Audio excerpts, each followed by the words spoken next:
ईश्वर की कृपा को महसूस किया कि ये भी भगवान की कृपा है। और अब मुझे पता लगा कि मैं गिरा क्यों था। जिस दिन मैं गिरा था एक्चुअली वह मेरे जीवन का अंतिम दिन था।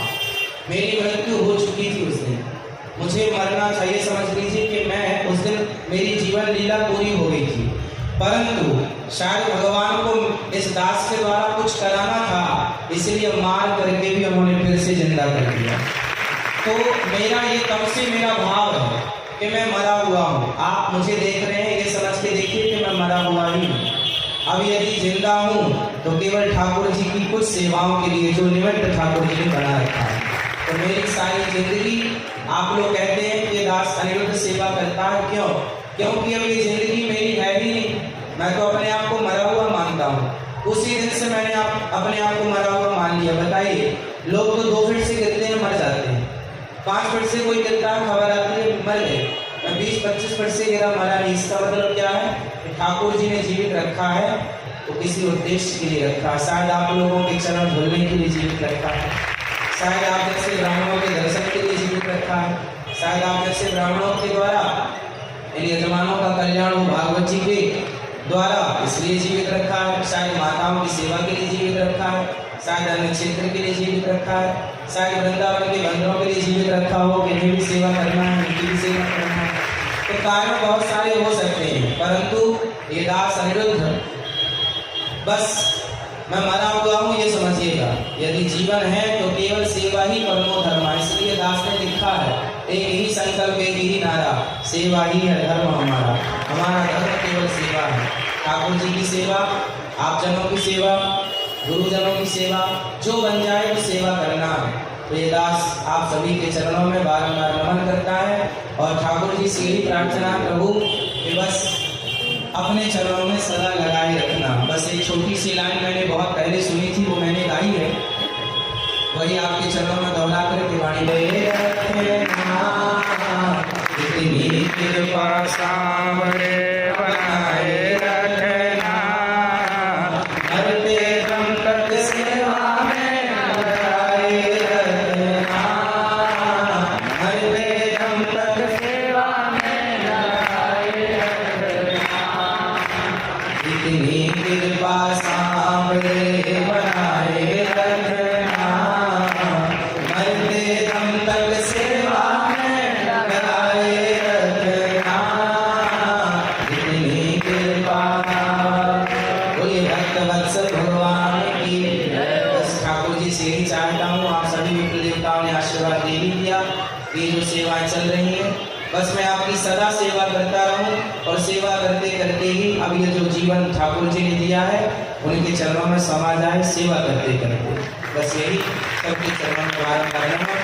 सबको जय श्री नारायण, जय श्री कृष्णा, जय श्री राम। देखिए, गीता का श्लोक मैंने चरितार्थ, एक श्लोक है जो रामचरितमानस में भी उसकी व्याख्या है और गीता में तो है ही, गीता के महात्म्य में श्लोक है, मूकम करोति वाचालम पंगुम लंघयते गिरिम यत् कृपा तमहं वंदे परमानंदम माधवम। इसकी व्याख्या गोस्वामी जी कर रहे हैं, मुंह कहोहि वाचाल पंगु चढ़े गिरिवर गहन, जासु कृपा सुदयाल प्रभम सकल करिमल गहन। तो ये गोस्वामी जी और गीता की महिमा में ये श्लोक मिलता है। इसका अर्थ है मूकम करोति वाचालम। देखो, भगवान की जब कृपा होती है तो गूंगा भी बोलता है। तो मैंने इस श्लोक को अपने ऊपर चरितार्थ किया है कि मेरे जैसा गूंगा यदि बोल रहा है तो ठाकुर जी की कृपा है। मैं गूंगा हूँ। मूकम करोति वाचालम पंगुम लंघयते गिरिम, लंगड़ा पहाड़ लंघ जाता है।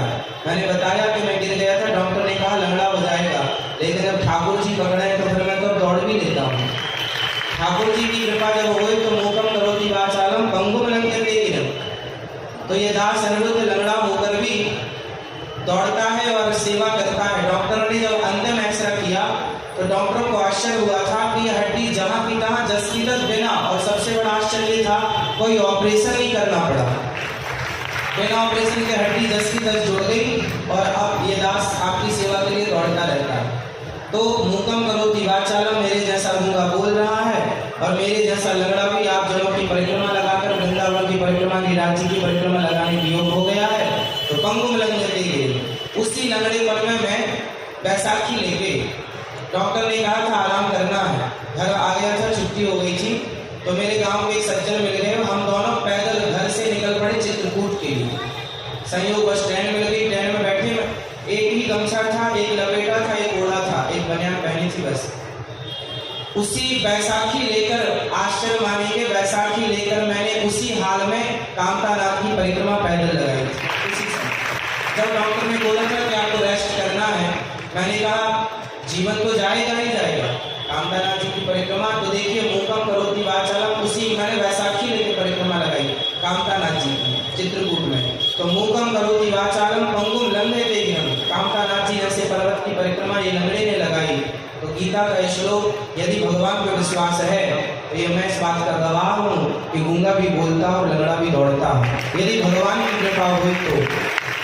इसलिए मारने वाला भी वही है और जलाने वाला भी वही है। इसलिए भगवान के श्री चरणों में जब तक पूर्ण समर्पण नहीं होगा, जब तक पूर्ण विश्वास नहीं होगा, तब तक भक्ति का परिणाम नहीं मिलेगा।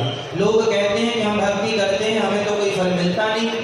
ऐसा हो ही नहीं सकता कि आप दीपक जलाएं और अंधकार ना जाए।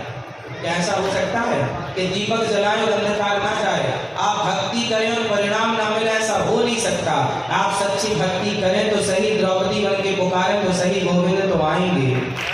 आप द्रौपदी तो बने, प्रहलाद के लिए खंभे से छीन कर भगवान आ गए।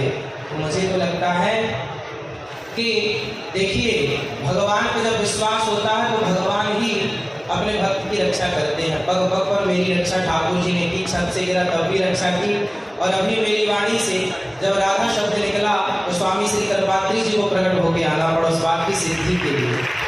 ये देखिए, महापुरुषों की कृपा नहीं तो क्या है, कुछ भी हुआ हो पर मैं इसको कृपा मानता हूँ कि गए हुए कल्पात्री जी वापस आ गए इस बात की सिद्धि करने के लिए कि वहां पर राधा जी हैं, इस बात की सिद्धि के लिए। अब आप कुछ भी माने, भागवत जी में जो जन्माद्यस्य है ना, उसकी 108 व्याख्या है, आप सब जानते हैं। अनेक व्याख्या है, अनेक ढंग से विद्वानों ने व्याख्या की।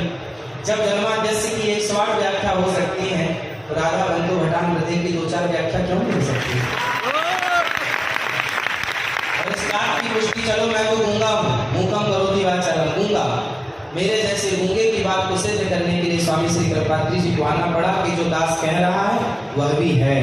वह अर्थ भी है कि वहां देवता राधा जी का स्मरण करके युद्ध करने चले, है ना। इसलिए मैं इस बात को मानता हूं कि यदि आपकी नीति और नियत सच्ची है तो आज भी ईश्वर आपका गवाह बनने के लिए तैयार है।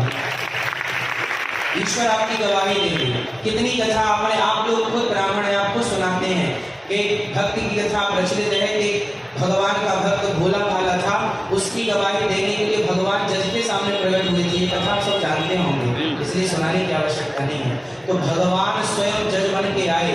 तो कहने का अर्थ ये है कि यदि आपके चरणों में समर्पण, आपके अंदर भगवान के चरणों में समर्पण है और प्रेम है, तो आज भी भगवान आपके आसपास से कहीं दूर नहीं गए। इसलिए आप सभी विप्र देवताओं की सेवा सदा बनी रहे और मेरी वाणी सदा ठाकुर जी का गुणगान करती रहे।